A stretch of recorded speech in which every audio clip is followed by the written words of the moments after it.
All right. Hello, everybody. Can you hear me? Give me a thumbs up if you can hear me now. I think we finally got this figured out with the technical difficulties we had. It took our daughter coming up here and telling me push this button right here. See what happens. So I think we're in good shape now with starting this live stream. I wish that there was a happier topic to discuss than war in the Middle East right now, but that's what we're going to be discussing here tonight. I've got Jenny with me. She's off the camera right now, and you can see her in the chat, in the live chat, in the comments. So wanted to talk about in this video tonight really what to expect next from what we've seen. So, you know, I don't want to necessarily go over all of the news. So the news is certainly unfolding right now. We have, for those who need a broad overview, we had Israel yesterday striking Iran's nuclear facilities and a number of high profile targets in Iran. We had Iran retaliate today with ballistic missiles. We have the last I saw that over 60 people were injured and one was dead in Tel Aviv from some of those strikes. So, wanted to do this and start to talk about, well, what should we expect from here? Is there prophetic significance to what we're seeing here? Should we expect that this will be like last year when we had two of these types of incidents and they sort of went away after 24, 48 hours? Will we see the same thing here? I personally don't think so. I think that this is going to continue to escalate. So we'll talk about some of that as well. But feel free if you have any questions, put those in the comments and I'll do my best to answer those. But as I think that this could really escalate to a serious situation, it looks like from what we've seen, and we did a video several months ago on why we should expect to see this exact same thing happen within a 6-month period. And the reason was because of those attacks from last year, Iran's air defenses were severely depleted. We had the Trump administration coming in that's friendly to Israel and their attacks. And so we would expect to see Israel take advantage of that with that window, that small window that they had. So I see a question here. Do you think this is part of Jeremiah 49? Don't know. I don't think so. I think most likely the prophetic significance from this, from my vantage point, and we'll have to see how all of this unfolds. Is we're seeing Israel since October 7th, 2023, really taking out surrounding enemies from Hamas to Hezbollah. A lot of these Iranian proxies depleting Iran. We could very well see a scenario where we end up with Israel in that state of tranquility that we read about in Ezekiel 38:11, and that really needs to precede the Gog of Magog invasion. And so we could see that happen as a result of this. We had over on the Substack, we had some comments when this went out. One of them was from Christopher. He said, could an uprising in Iran that Israel is calling for free the people from the regime, immediately eliminate all funding to all terrorist organizations? They finished collapsing almost immediately. Could Israel be living without walls peacefully in less than 5 years? Wow, think about it. And I said, yeah, I think that's a possibility of what could happen as a result of this. So we'll have to wait and see. Another question that popped up: do you think this will lead to peace and safety? Yes, it could be in that sense, in the sense of Ezekiel 38:39, and we'll have to wait and see.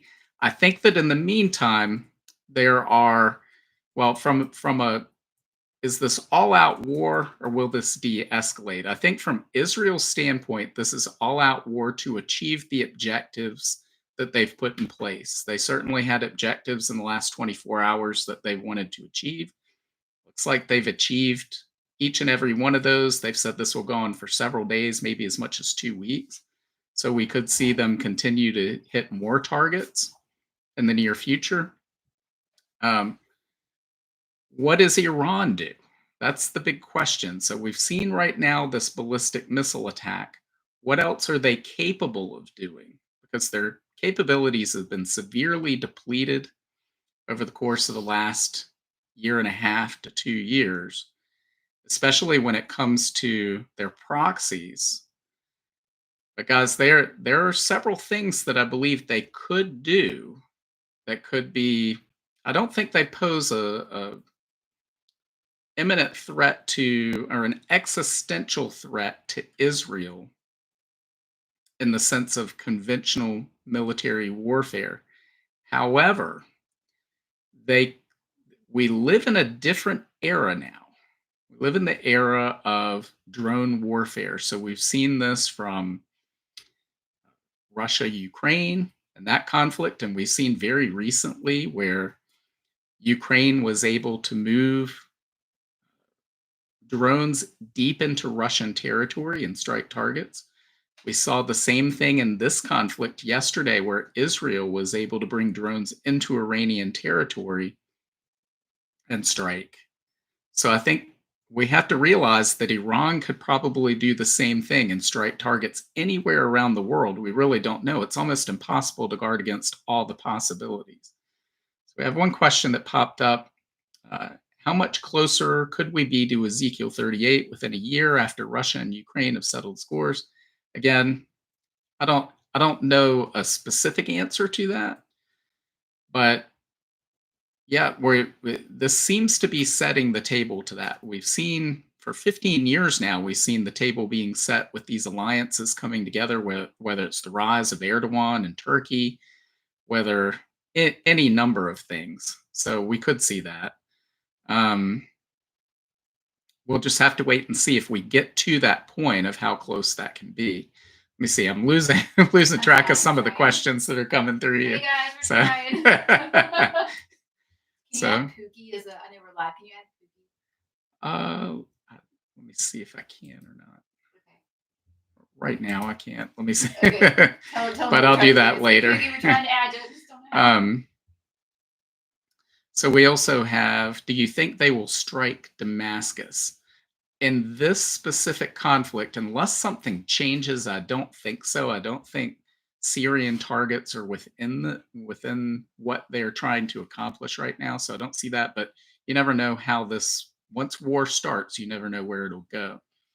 Doesn't Iran remain intact so as to be a major part of the Ezekiel prophecy? So the conflict should not change the regime narrative. Well, we could see, yes, I mean, Iran's not going to be obliterated from the face of the earth, but we could see regime change. That could certainly happen. What's happening now in Iran? Does this have anything to do with the Elam prophecy? Um, that's one I'm not as in depth of an expert on that. So I can't really necessarily comment on that. Question: isn't Damascus already 60% wiped out? Well, the prophecy that we read about in Isaiah chapter 17 basically says it's Damascus becomes a heap of ruins, and we're not going to see it. Um, we're just not going to see people living there anymore. So that's really what we're looking at with Damascus ceasing to exist as a city. So I don't think we can put a percentage on that. I don't think we're anywhere with that prophecy hasn't been fulfilled to any extent in the past.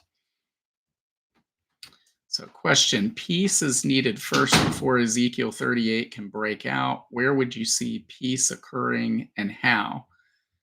Well, I think the peace that we're talking about would be Israel achieving these different objectives. And if they achieve those objectives and they wipe out the threats to Israel's existence as they see it, then they would be living in that sense of peace and tranquility. It wouldn't really be peace from what we know we would see, because ultimately the Gog of Magog invasion takes place, but that's what we would expect to see. So, um, let's see. So, so what we're what we very well could see, I believe, as a result of this. Again, we live in an era where we have drone warfare that can come from any place. And we wrote an article about this back in 2019 at the time that September 14th, 2019 was the beginning of a new era. And for those that don't remember, this wasn't a big story for longer than a day at the time, but there were drones sent against Saudi Aramco's Abqaiq oil processing facility. And they severely damaged that facility for about 2 or 3 days. Now, that facility processes half of the oil that Saudi Arabia produces. So that's about 5% of the world's oil supply was coming through this oil processing facility. And so they never figured out exactly where that attack came from. Was it from Yemen? Was it from Iraq? Was it from uh, Iran? Where did this come from? And so it shows we had a new era where what they thought was a heavily defended and fortified processing facility was hit. And had that attack been more successful than it was, oil prices would have skyrocketed overnight. And so we have the potential to see something like that happen here. We've talked in the past about the Strait of Hormuz, and that is the closure of that strait is a possibility for Iran. That's something that they could turn to if they need to in the event of this type of conflict. Now, I don't think they could permanently close it, meaning it's probably too wide to actually close. But look at what they've done, and essentially it's Iran through their Houthi proxies, what they've done in the Red Sea.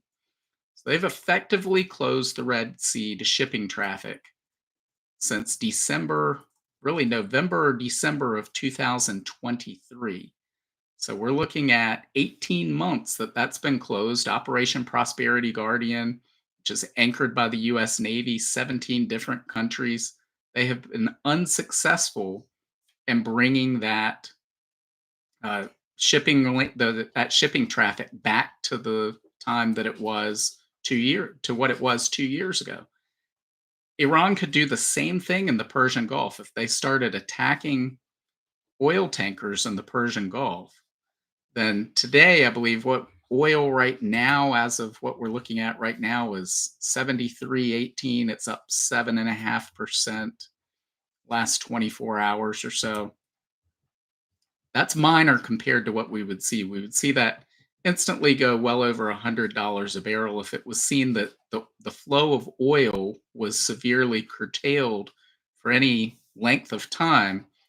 We would be getting up to probably 200, maybe even $300 for a barrel of oil. That would have massive repercussions for the global economy and for the financial markets. And so we would really have a crisis on our hands if we saw that happening. See, one question come up. Do you think Islamic cells here will be or have already been activated? Again, that's a possibility. That's one of those unknowns that you can't guard against all those possible unknowns. So we could see something like that happen. So that's what I would be most concerned about rather than conventional military action taken against either Israel or American troops in the region. I would be on the lookout for really terrorist attacks and even drone attacks on infrastructure in the Middle East, such as you could see attacks on oil fields throughout the Middle East, a closure of the Strait of Hormuz or an attempted closure of the Strait of Hormuz, and uh, that would be the best way to strike at the United States and Israel. If I were Iran, what I would be doing is that would be the only thing I would be doing. Now, clearly, they've chosen a different route. They've chosen to shoot these ballistic missiles, but I would stand back and say, we've been attacked unprovoked for the third time in a little over a year.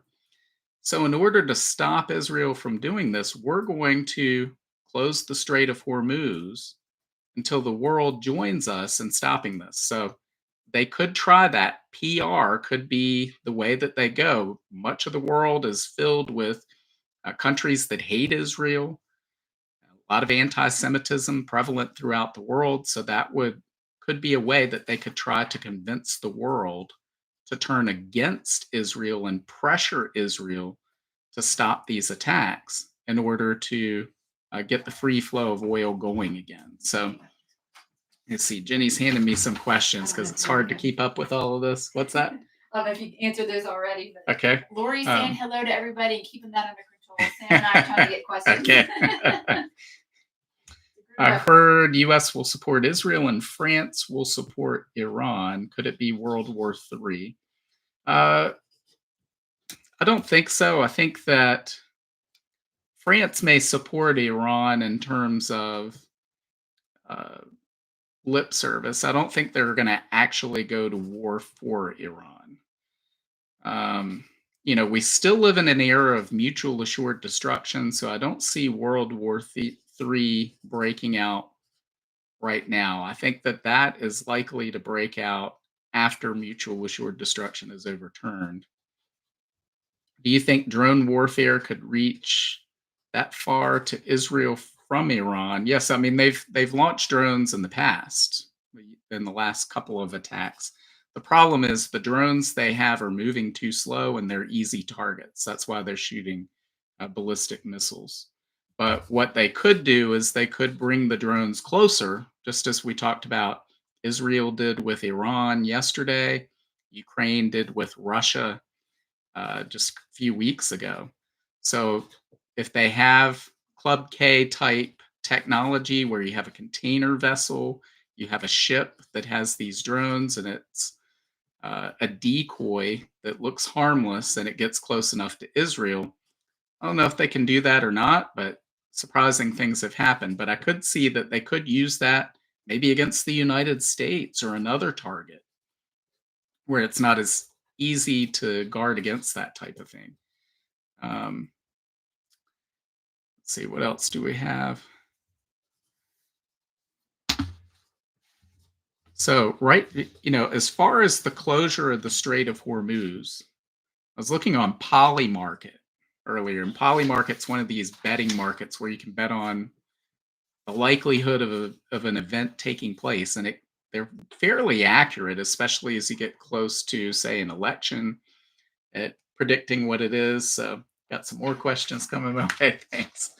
Um, they're writing these down for me because I can't keep up with the stream. But on Polymarket, it's a 41% odds of closure of the Strait of Hormuz, which is higher odds than conflict between the United States and Iran at this point. So to me, that's very telling on where Iran stands in all this. So we had, what is your opinion on the rapture? Well, I think the rapture is going to occur before the tribulation. So I believe in a pre tribulation rapture. I believe the rapture could happen at any moment. It's imminent, always has been. So that's my opinion on that. Do you think cyber attacks could take place in the US? Interruption to power grid? Yes, that's quite possible. We know in the past that Iran has engaged in cyber attacks against water utilities, power grid facilities in the United States. Many believe testing for a future attack. Don't know if we're going to see Iran go directly to war with the United States as a result of this. And that remains to be seen, but they are stating, I believe they stated earlier tonight, anyone that defends Israel is their military bases are a target in the region. So I would think that that's probably directly uh, directed right at the United States because the United States is helping to shoot down some of the incoming projectiles that are directed at Israel. The United States has military bases in the region, and so I would think that that's who they're referring to. So I would think if that happens, if Iran attacks US troops, then I don't see that there would be any choice but the United States to directly attack Iran at that point. Let's see, we've got Revelation states you will be beheaded for your faith. This is typically an Islamic method of death. Will Islam be prevalent in the tribulation, thus specifying beheading as a type of death. Um, it's quite possible, I believe, that in the tribulation, especially in the second half of the tribulation, becomes very clear there's only two types of belief systems, and that is people who there are people who are there are only two types of people: born again Christians, it says those whose names are written in the book of life, and all the others worship Antichrist. They accept the mark of the beast and worship Antichrist. So whether they culturally, some of those people culturally align themselves with Islam or not, who knows? But at the end of the day, you have worship of Antichrist and worship of Jesus Christ at the end of the tribulation. And that's where everybody stands. There are no atheists. If you read through the book of Revelation, you'll see that when the judgments are coming on humanity, they actually curse God for bringing those judgments against them. Let's see, who will start tossing chemical, biological weapons?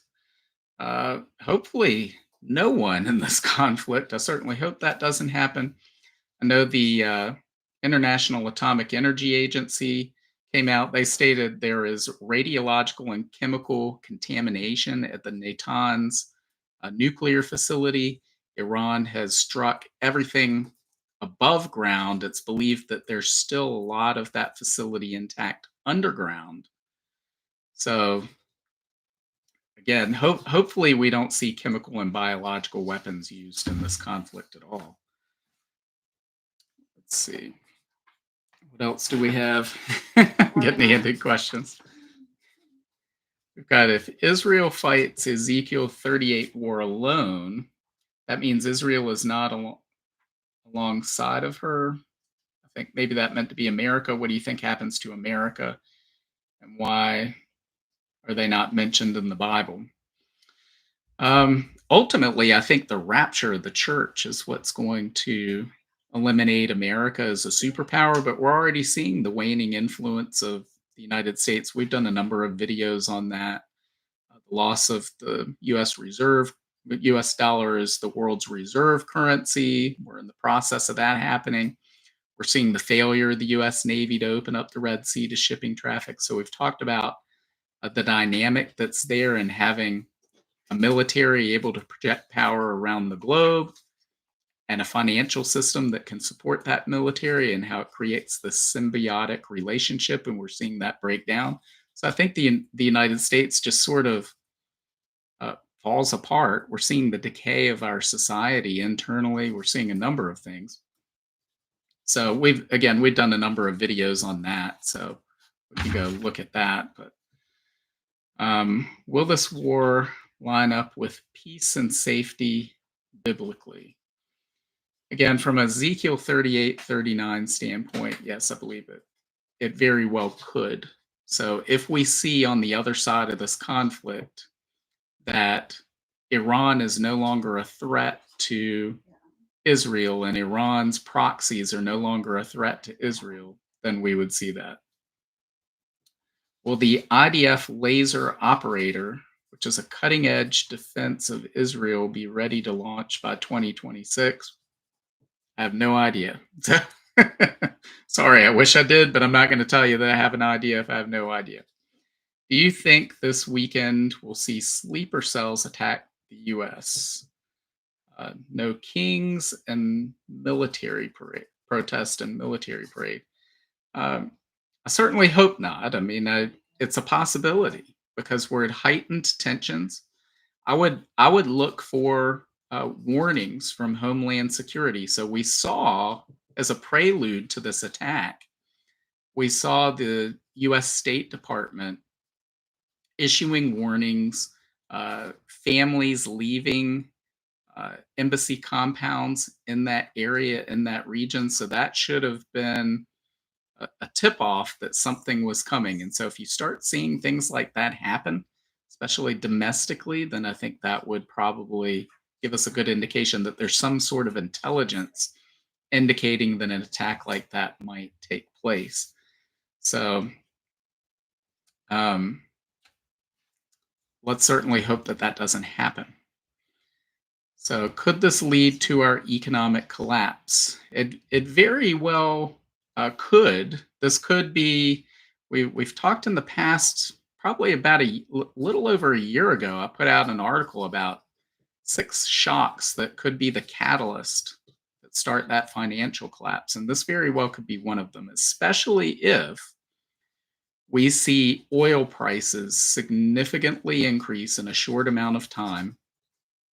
So let's say we saw a closure of the Strait of Hormuz or a strike against the Abqaiq oil processing facility in Saudi Arabia, something that took offline a significant percentage of oil. Then you would have um, that would cause the financial crisis, I believe, immediately. Because if we woke up on Monday and oil is $150 a barrel, and today it's right now it's 73, then you're looking at major problems. Some you're going to see, derivatives contracts blow up, people who were short on that, shorting oil, because probably there were a lot of people that started to short oil today thinking this would calm down and oil prices would go down on Monday. So if they do that and the opposite turns out to be true, then that could bankrupt hedge funds, levered hedge funds, and cause ripple effects. I think the biggest problem we would face would be in Japan. So Japan imports over 90% of their fossil fuels. They're highly dependent on energy that has to be paid in paid for in dollars still when they import that. And guys, that with the inflation problems they're facing, with the currency problems they're facing, the currency crisis, that could really spiral out of control very quickly. So, all right, thank you, Sam. So, Sam's handing me some more questions. So, we got Sam and Jenny working full time over here in transcription services.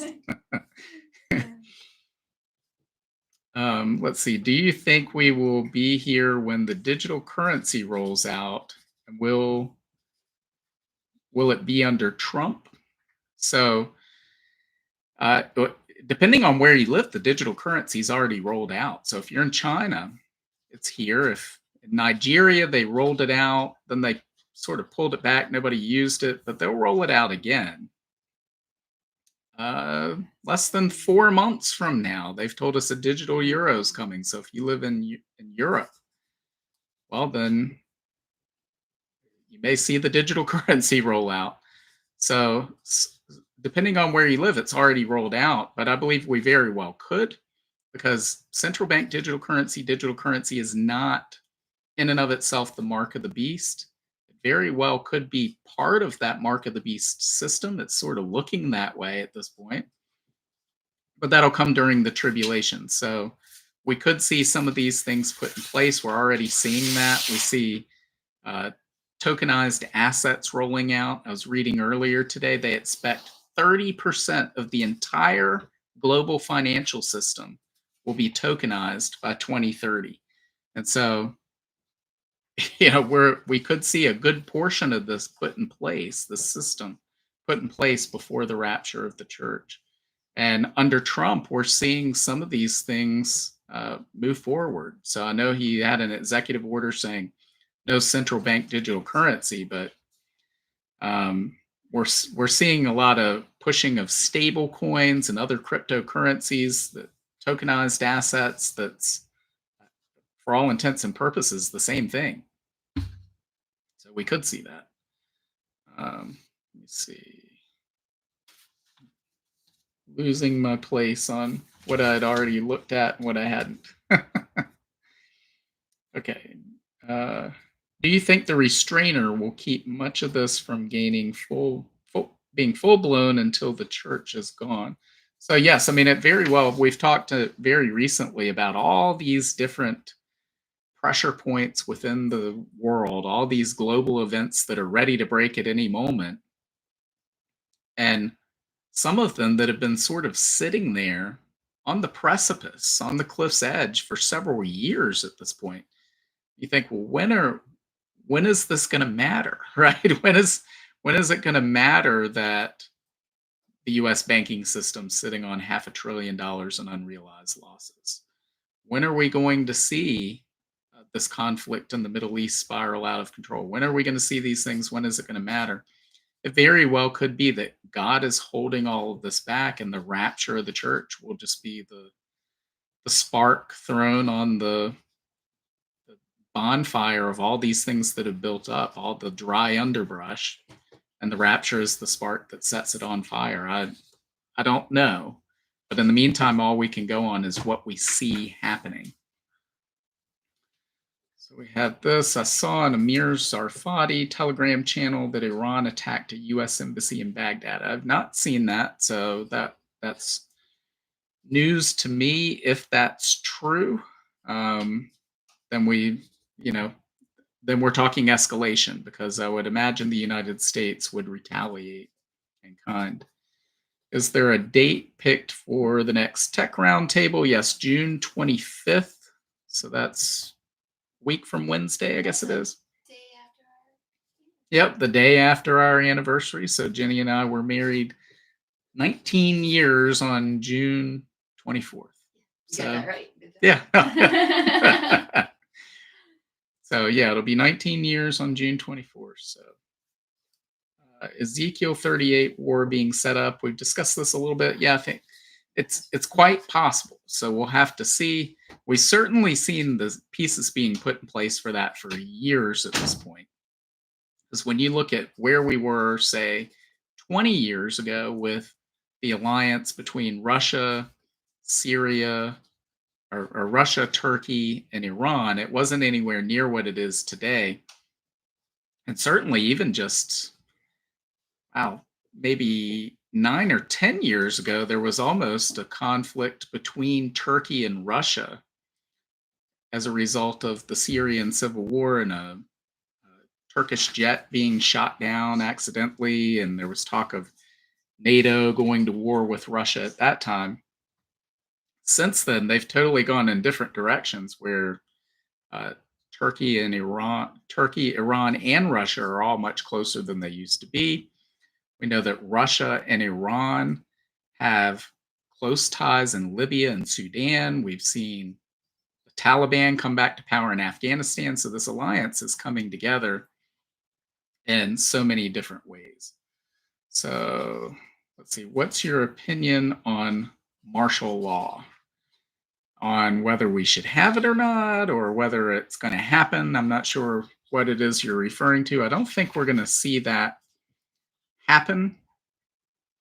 I think that there's probably some goading within the United States to try to get Trump to overstep his bounds, to try to uh, create conditions that can be used by a later administration against Americans, quite possibly. So um, hopefully we don't see that and we're not headed there.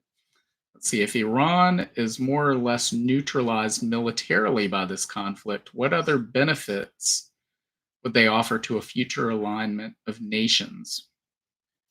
Oil, wealth, geographic positioning, yeah, all of the above. And there could be a quick buildup in time too. So Iran's nuclear facilities being taken out, some of its key personnel in the military being taken out, is different from complete and utter defeat of Iran to where it can't pick up the pieces anymore. And so, you know, we we will that remains to be seen. But there's oil, there's natural gas, there's all sorts of things that they offer to that alliance. They have a lot of sophisticated drone technology in Iran as well. They've been lending that to Russia and the Russia Ukraine conflict.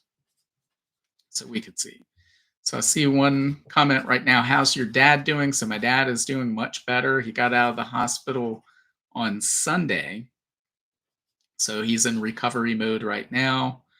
Um, Doing a lot better than he was even just a day or two before he left the hospital. So we're happy with that. But thank you for asking. Thank you, all of you, for all of your prayers, everybody that's been praying for him. I appreciate it so much. So, with so much question, with so much happening, should we be joyful? Absolutely. Yes, because there. First off, there's always something terrible going on in the world in which we live. So you have to, you shouldn't walk around feeling guilty about being joyful about something just because there's terrible things happening in the world. But we should be joyful all the time because of Jesus Christ and what he has done for us.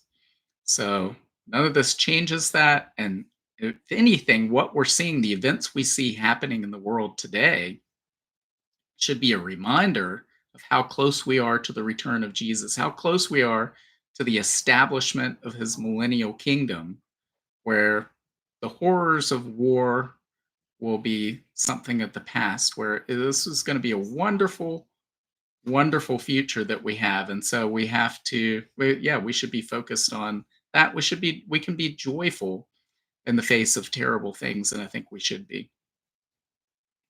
Don Hathaway said, rejoice always and in everything give thanks. Yes, absolutely. And then Sandra said, the joy of the Lord is our strength. Absolutely. So is the generative AI would be launched by OpenAI soon or similar with sentient AI? Not sure what that is. It's not my rating. Sam. Hey guys, I'm not gonna get on camera. Same or similar with sentient AI. So I don't believe there is anything as such as sentient AI. I think AI is just a sophisticated algorithm, and it's such a complex system that it appears to be conscious, it appears to be sentient, but it's not. And so you have emergent behaviors in complex systems. So, for instance, the financial system, the global financial system. So, Warren Buffett would probably be the greatest financial mind of our time, and he'll tell you, I can't understand uh, even the derivatives market, much less the entire global financial market. And that's how you end up with these black swan events that they call them that'll crop up from time to time that people don't expect. The same thing comes out of complex systems like AI. So, it's a complex algorithm, emergent behavior comes out of it, but it doesn't mean that that was consciously directed by the AI. It's just something that was unforeseen by the human brain that's trying to comprehend it. And so, uh, in all of these examples where they show AI as just gone off the rails, AI. We talked about one recently in the past couple of weeks where they said, well, AI the Claude model blackmailed an engineer in order to avoid being replaced with a newer model. Well, that was a test where it was set up in such a way that people who studied the test said, well, it was provoked. It basically should have blackmailed the engineer 100% of the time, but it only did it 83% of the time. So in all of these cases, they try to make it look like, well, the AI did something against human beings or it did something it wasn't supposed to. It's pursuing a goal given to it as a prompt by a human being in every case, and it's pursuing that with ruthless vigor. And in doing that, it may sometimes lie, it may sometimes make things up, but ultimately it's doing that at the direction of a human. So that's what we see happening in all of those cases. So it says if Iran is taken down quite a few notches, I'm trying to read handwriting here. How might they fit into the Ezekiel 38 scenario? So again, Ezekiel 38, we could have the rapture tonight and Ezekiel 38 could still be several years away. We don't know. So there's, again, Iran can have its nuclear program eliminated. It can have its air defenses wiped out. It could have regime change, and it could still build up rather quickly into a formidable force. In fact, one of the things we're seeing transform right now is conventional military hardware has been rendered absolutely obsolete in the face of drone warfare.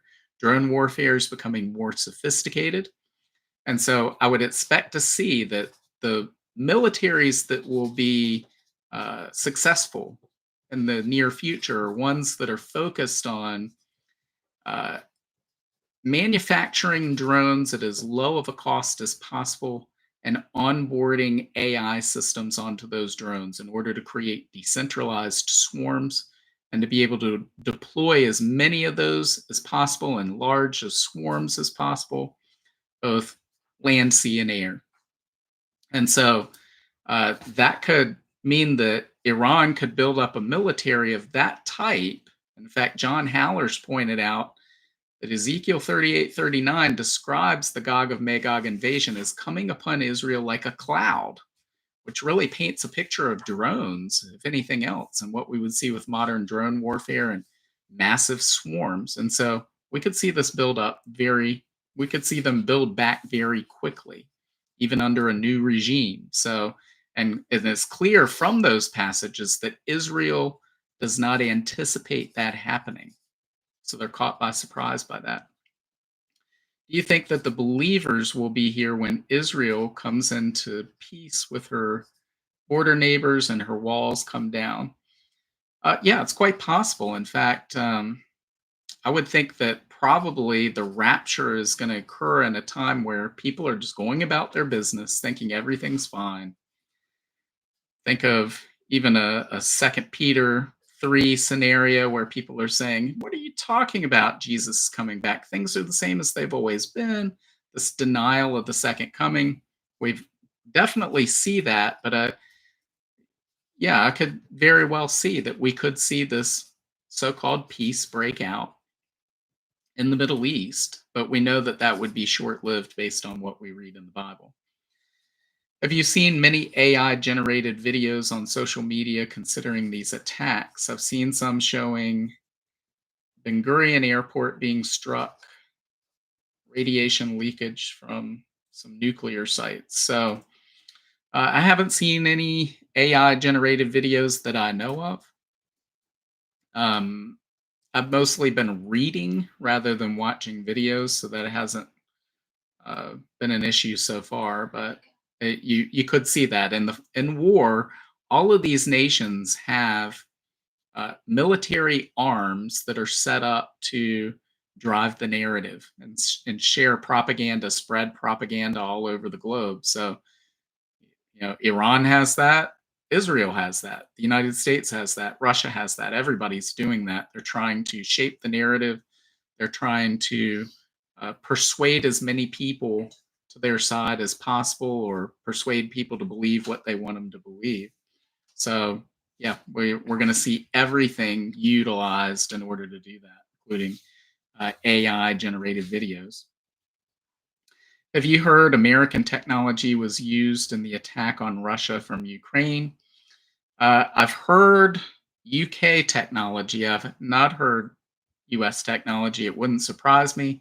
I do believe it's highly likely that US intelligence was used in that attack, as well as the attacks that we've seen Israel engage in, because uh, I don't know. First off, I don't know that Ukraine has the ability on its own to be able to do some of the things that they did without getting that intelligence fed to them by NATO, at least, if not the United States directly. Is it better not to use AI at all? Um, AI is a tool, so and it's AI is like fire. Fire can burn you, but fire can also be used for good. So I would say use AI in a very responsible way. Know what you're dealing with if you're going to use AI. Some of us, in fact, use AI and I don't even realize we're using it because it gets embedded in a bunch of things, like say customer service tools and things of that nature.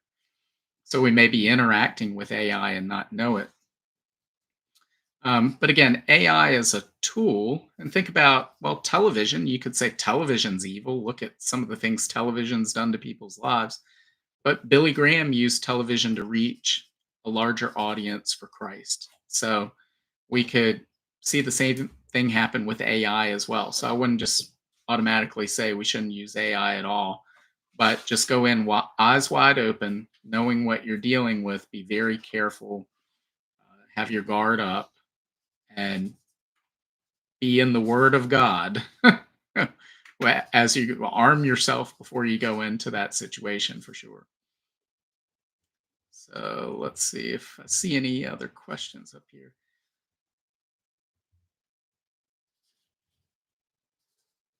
We see, although highly desirable, don't you think if Iranians overthrow the tyranny, this would hamper the Ezekiel 38 Russian partnership?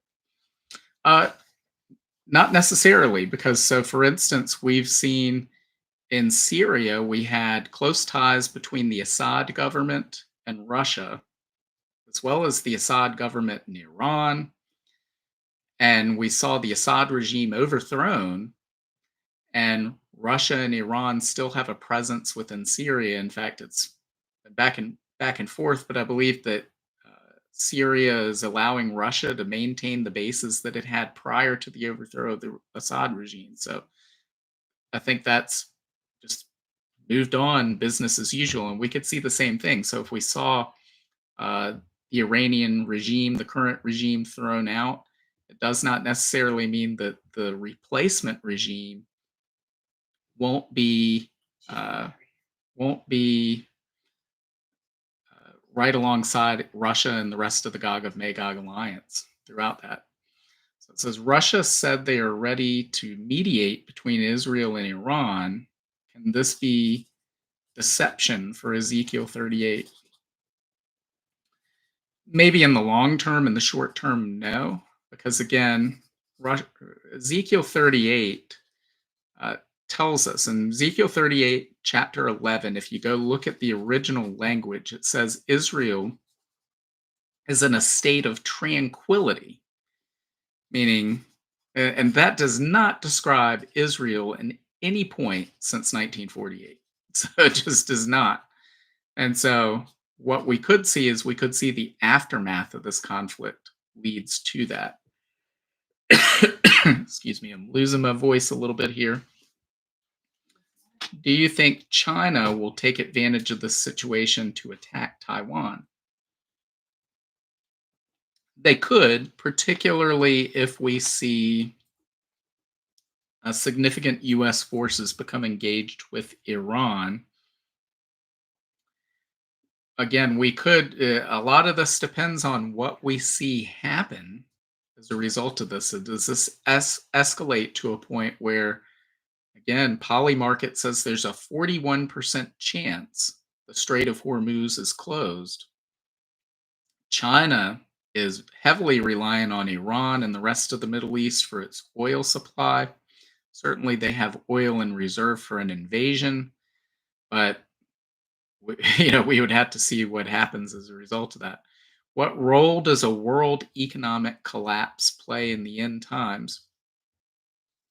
Well, specifically, we read in Revelation chapter 6 about a period of hyperinflation following global war, where it takes an entire day's wages just to buy enough food to barely survive and get by.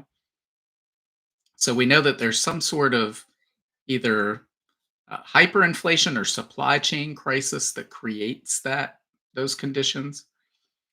But I believe we're on the cusp of seeing a great financial crisis in the very near future, based on the data we've observed. We've gone over that on this channel on numerous occasions.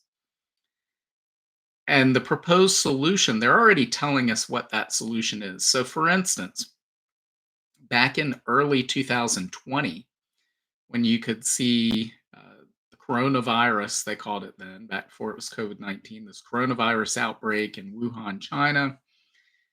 And it was already in all the policy papers and governments all around the world that in the event of pandemic, they would do something called a non-pharmaceutical intervention that included shutdowns and mass quarantine. And so, in knowing that, Jenny and I took precautions. We built up a very deep pantry in order to deal with that. And we figured out what would happen if we saw these mass shutdowns. And we prepared for that accordingly. Um, so we could see something similar in this case. Let me see. I totally lost my train of thought of what I was talking about. And I think I lost the question. So is You're anybody okay. else listening?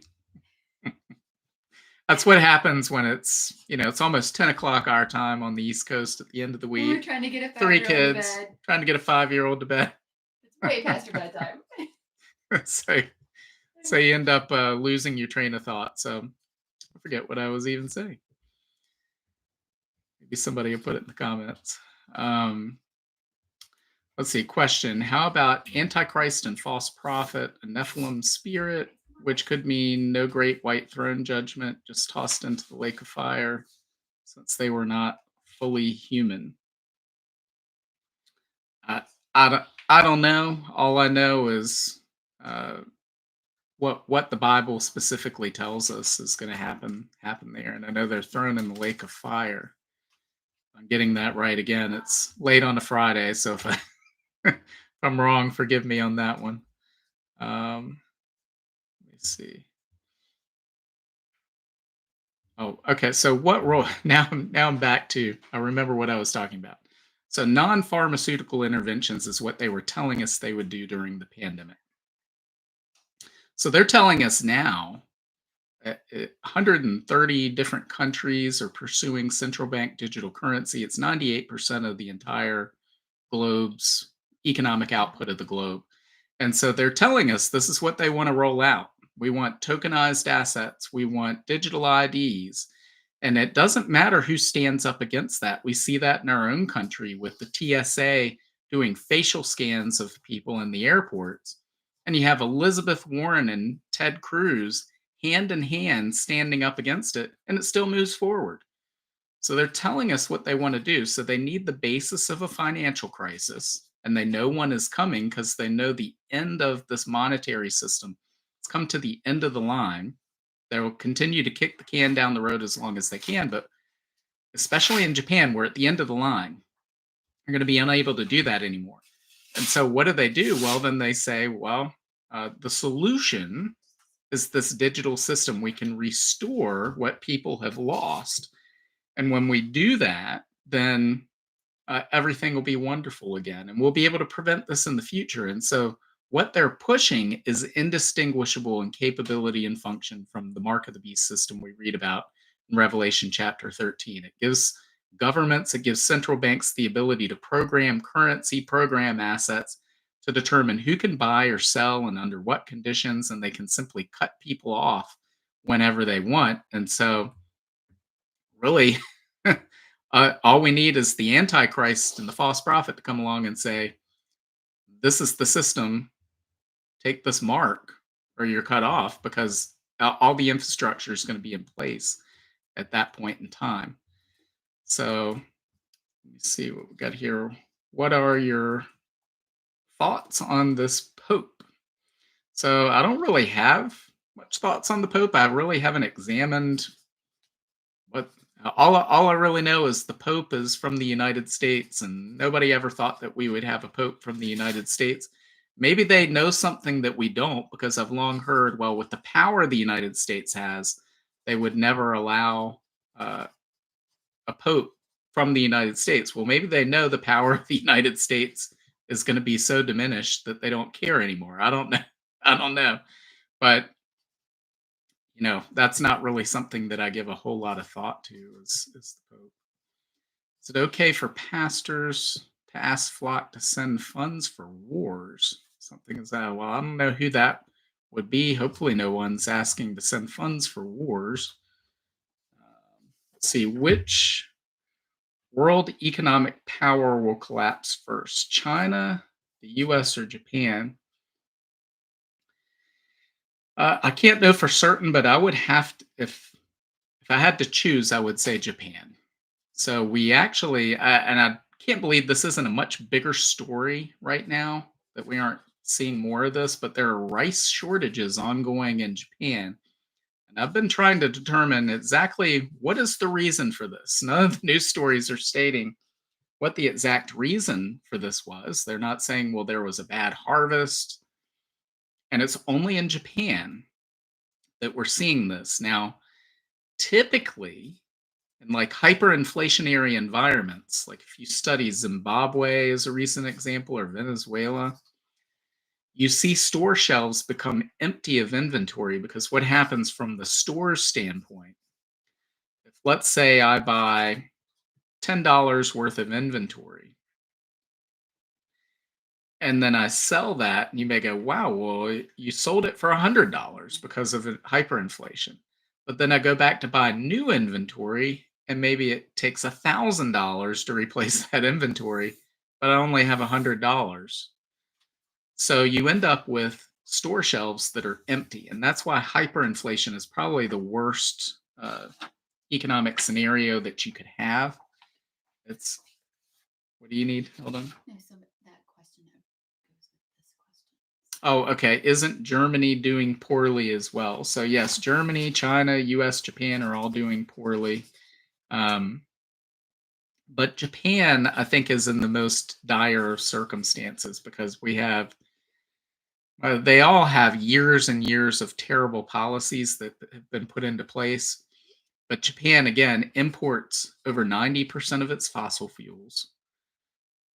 They have the central bank has bought back over half of the Japanese government bonds. So half of the Japanese government debt, which is their debt to GDP ratio, is more than twice as bad as the United States. Believe it, if it's not the worst in the world, it's the third or fourth worst in the world, and it's the worst of all of the major economies on the globe. And so they've been, in order to avoid having the interest on their debt spiral out of control, they've been suppressing their interest rates artificially by simply either printing yen or selling treasuries, which I think they've been doing a lot of lately, in order to buy back their debt and suppress those interest rates. And so, but then that creates an inflationary environment. They've seen the price of rice double in the past year in Japan. So they're seeing inflation that they haven't seen in probably 35 or 40 years in Japan. And no matter what road they choose, Japan will be Japan's economy will be destroyed as a result of it. So it's not a matter of if, it's a matter of when. And again, it's hard for them to kick the can down the road because all the measures they would take push them down one road or the other. So it's either a road of uh, defaulting on their massive debt, destroying their financial system, or hyperinflating their currency and impoverishing all their citizens. So, no matter what they choose, it's going to turn out very poorly. And we're talking about the fourth largest economy in the world. So, that's going to have repercussions for everybody in the globe. Let's see, we've got question. How will this Israel Iran war affect next week's two-state solution talks in New York City? Again, it depends on how this plays out. If we see this die down as we have in the past two conflicts that we had last year, then it may not have that big of a deal. Uh, it we'll have to we'll have to see how it all plays out. I would think that Israel would be in a much stronger position to going into that if that's the case. So let's see, what else do we have? So, is it a good idea to keep cash at home? Yes, we always talk about Ecclesiastes chapter 11, verses 1 through 2 tells us that we should diversify because we don't know what risks lie ahead. So you don't want to have all of your cash, everything that your life savings all in cash sitting at home where it can be stolen. You don't want to have it all in the bank where the bank could fail either. You don't want to have it all in stocks where those could fail. So you want to diversify as much as possible, even among if you've got a good amount of cash at home and you're diversified elsewhere, you want to diversify among that as well. So don't put it all in one place in case somebody finds it. So the Bible teaches us to diversify. So it's probably not a bad idea to have some cash at home, especially in the event of bank closures. We saw in Spain recently that the power grid went down. Electronic payment systems didn't work, and those that had cash could still transact, and those that didn't couldn't. So, probably a good idea. Brett, thoughts on or recommendations on how the body of Christ should be praying right now personally or corporately. So yeah, we're taught to pray for peace. We should be praying for peace. We should be praying for our friends, our neighbors, everybody around us. We should be praying for a lost and dying world that as many people as possible will come to Jesus Christ and come to know Jesus Christ. So uh, we should be praying directly for those around us. We should be praying for ourselves to have wisdom, be filled with love, have discipline, and be filled with generosity and all the other fruits of the Spirit we should be praying for that we can exhibit those personally to those around us, be a light for Christ. So there's almost no end to what we should be praying for. Uh, but I would pray for peace in the Middle East right now. Is the Ezekiel 38 happening now in Israel? No. So again, a prerequisite to Ezekiel 38 is the state of tranquility. We haven't seen that at all. We see Israel engaged with Iran directly, not this whole coalition we read about in Ezekiel 38 and 39. And also, that seems to be a surprise invasion, and Israel stands alone among the nations. And right now, the United States is aligned with Israel, so we don't see that happening.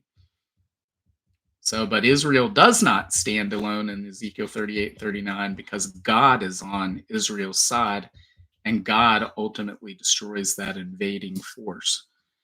So let's see what else we have here. What happens at the end of the 1,000 years reign of Christ on earth? Well, so at the very end of that, we see this rebellion that takes place.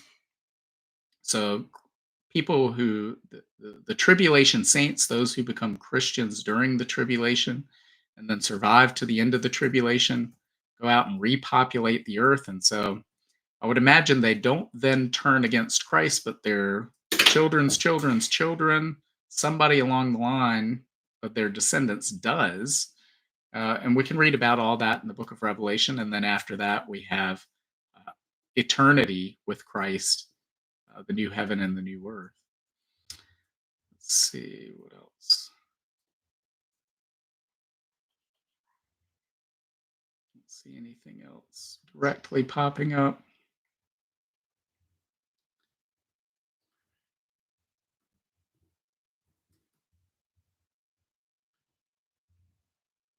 So I don't know. Is that everything so far, guys, that we have in I here? think so, yeah. So okay.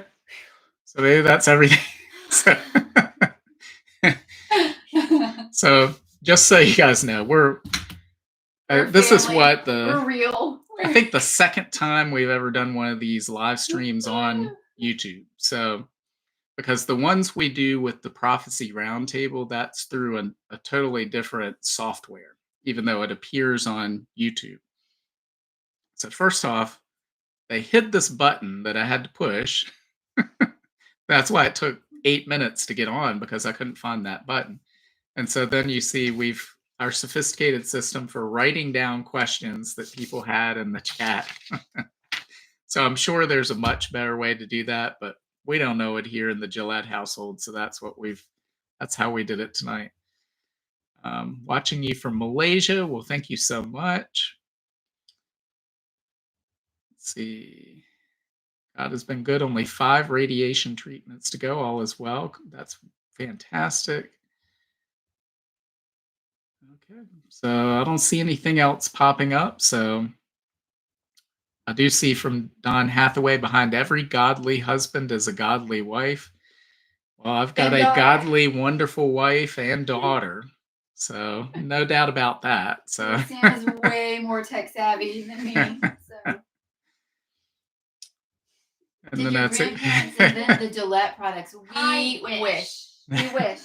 Somewhere along the line we're descended. Now there is a funny story behind that. So back in when I was in the 7th grade, I had a great science teacher, Mr. Johnson. Everybody loved Mr. Johnson. He was calling roll one day. He said, "Hey Britt," he goes, "those new Gillette sensor razors, they were supposed to come out during the Super Bowl. They were advertising this on TV. It's coming out after the Super Bowl." And this was around, say, Thanksgiving. He said, "Can you get me one of those razors?" And I went, "Oh, yeah, sure." So I went home and I told my mom about it. She said, "Well, up at the CVS, they have them already." She was like, "So I'll go get some." So she got some, and I went in the next day and I put them on his desk, and he goes, "What is this?"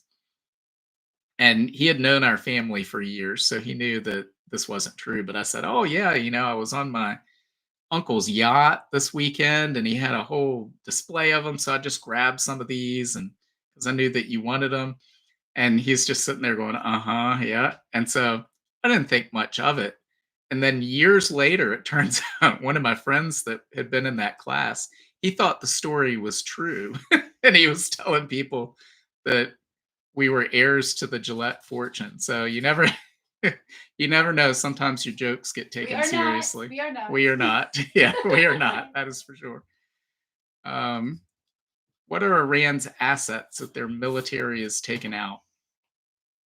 Well, they have oil and gas, no doubt about it. Now, I have seen reports, I believe it was reports that Israel has claimed that oil and gas infrastructure in Iran is a future target on their list. I would really find that hard to believe that the Trump administration would go along with that because, again, if they start taking out Iranian oil production to any significant amount, then that's going to lead to you know, it doesn't matter whether Iran's selling it, the United States selling it, who's selling it. It's a global market, and the price is set on a global basis. So um, we'll see. And then we had Iran, good for oil. Not sure what that Meaning as an means. asset. I think Uh, can they? as an asset, yeah. I mean, yeah, definitely. So yeah, that's what we were just saying is they have oil and gas. So no doubt about it, that's an asset that they have. And again, if that infrastructure is attacked as part of this, then I would expect that that would make the price of oil go up and impact the entire world. And in fact, Iran itself put out a tweet saying everyone is going to feel what's coming. And so, do they have in mind hitting other oil facilities in the Middle East or closing the Strait of Hormuz? Because that's the only way I could think of that everyone on the planet would feel a response from Iran versus just Israel or the United States or someone else. So that remains to be seen. So, guys, pray for peace in the Middle East. Uh, Pray for your friends and neighbors to come to know Jesus. Hopefully, you're acting again. Lately, I've been saying with an urgency to share the good news of Jesus Christ with those around you because we live in a lost and dying world that is in need of Jesus. And we see the time is short. We know the times that we live in. None of us know what day will be our last, but we're nearing the last day. We're in the last days of the last days. We're nearing the tribulation. So uh, share while you can because we don't know how much time we have left. Let's see. Tell Yes. Lori a special thank you. She's been. So Jenny said to tell Lori a special thank you that she's been wonderful, right? I like saying that. Yes.